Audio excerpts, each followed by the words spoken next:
Putting the music first but standing up for their rights when necessary, Pearl Jam has raged both inside and outside of the machine for 3 decades, and its members have a lot of stories to tell. Here's a look into the legendary and untold truth of Pearl Jam. The core of Pearl Jam, the instrumental duo that gives the band its sound and soul, is the 1-2 punch of guitarist Stone Gossard and bassist Jeff Ament. Before forming one of the biggest rock bands the world has ever seen, they'd already been playing together for years. First in the proto-grunge Seattle band Green River, and then in Mother Love Bone with charismatic lead singer Andrew Wood. Mother Love Bone was poised to become one of the biggest bands of the 90s, but sadly, Wood overdosed on heroin just months before the release of their first album. However, Ament and Gossard didn't want to quit making music with one another, so they laid down some demo tracks for a new band. They needed a drummer for the project, and they sent their tape to their friend Jack Irons, who'd recently left his gig behind the kit for Red Hot Chili Peppers. Irons wasn't interested in drumming for the Seattle combo, at least not right away, but he passed the tape along to a guy that he played basketball with, an aspiring singer named Eddie Vedder. How did you guys know that it would work out? We didn't. No, it was going to work out, but it just felt very good from the time we started. Irons also gave the band one of its biggest breaks. He asked the Red Hot Chili Peppers to let this new group open for the band on its 1991 concert tour, and they agreed.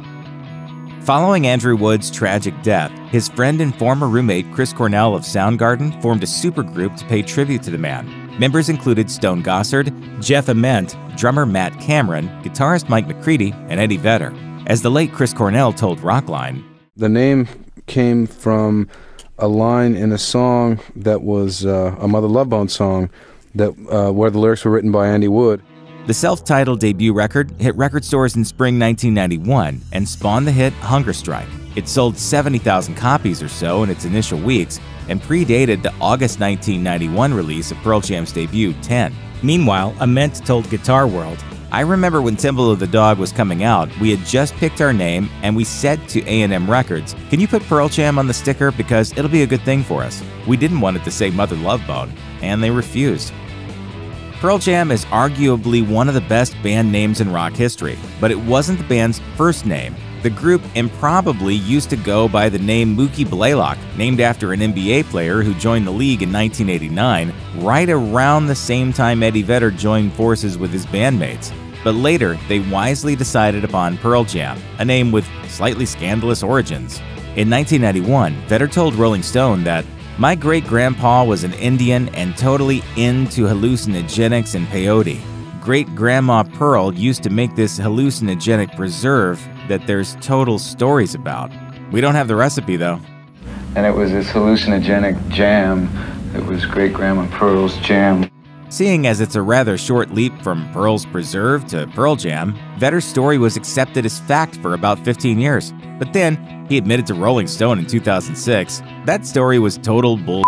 Vedder did have a great-grandmother named Pearl, that much is true, but how the band got their name is a different story. The bandmates reportedly sat around a Seattle restaurant and tried to come up with a name that was better than Mookie Blaylock.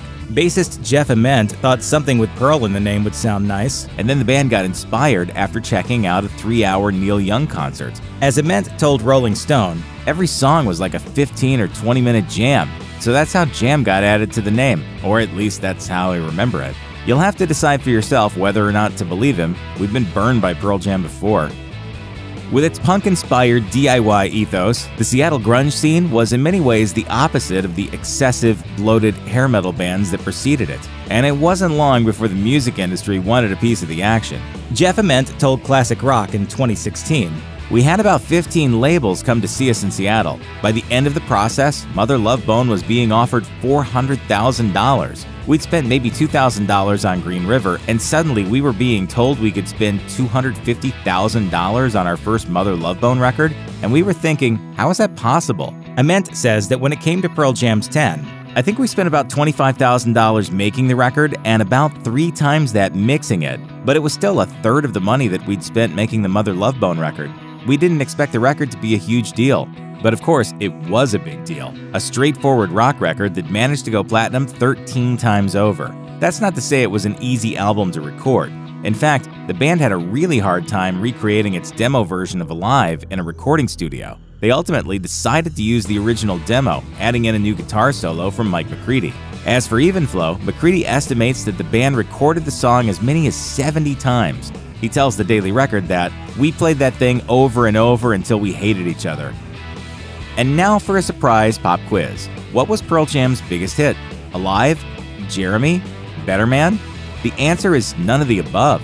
While those are certainly some of the band's most memorable songs, Pearl Jam's most successful tune so far is Last Kiss. It's the only Pearl Jam song to ever reach the top 5 of the Billboard Hot 100 pop chart, peaking at number 2 in 1999. It's a bit of an outlier for Pearl Jam, as it's a slightly tongue-in-cheek cover of a song made popular in 1964 by J. Frank Wilson and the Cavaliers. It's similar in theme to the Shangri-La's Leader of the Pack and Ray Peterson's Tell Laura I Love Her.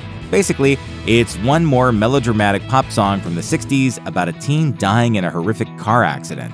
Eddie Vedder tells Spin that he had found a copy of the Cavaliers version one day, memorized it, and then sang it for a small Seattle club audience just hours later. Soon after the performance, the whole band played it at a sound check, recorded it, spent $1,500 mixing it, and then released it as a fan club-only single for Christmas 1998. Last Kiss wasn't initially intended for commercial release, but radio stations started playing the song anyway. By the summer of 1999, it was as inescapable as Santana's Smooth. The band's label wanted to release Last Kiss as a physical single, and Pearl Jam went for it, on the condition that the proceeds went to charity. Last Kiss wound up on the track list of the 1999 benefit disc No Boundaries, a benefit for Kosovar refugees.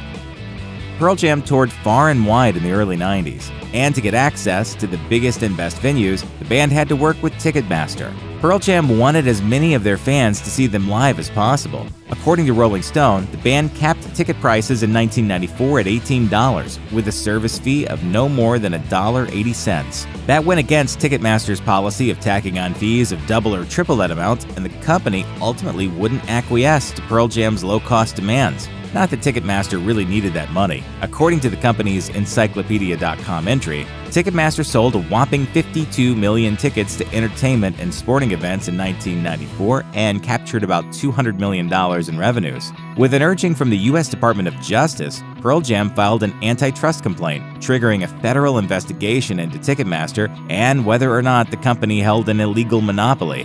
Pearl Jam alleged that Ticketmaster bought out competitors and then signed exclusivity deals with major concert venues, leaving both bands and fans with no choice but to use Ticketmaster and pay whatever price the company demanded.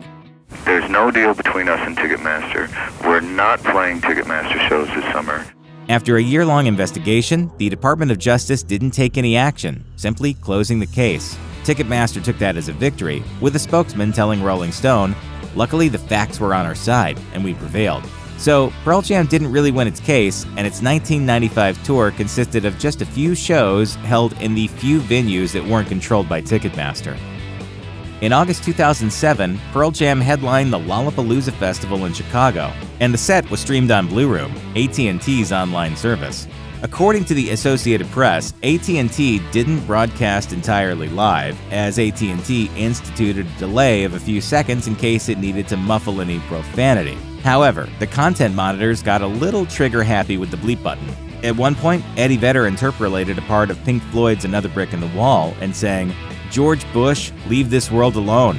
Well, the monitors censored that line and it was cut out of the webcast, as was the lyric, "George Bush, find yourself another home." Pearl Jam later took to their website to say, "If a company that is controlling a webcast is cutting out bits of our performance, not based on laws, but on their own preferences and interpretations, fans have little choice but to watch the censored version." An AT&T spokesman apologized on behalf of the company and said the censorship was made in error.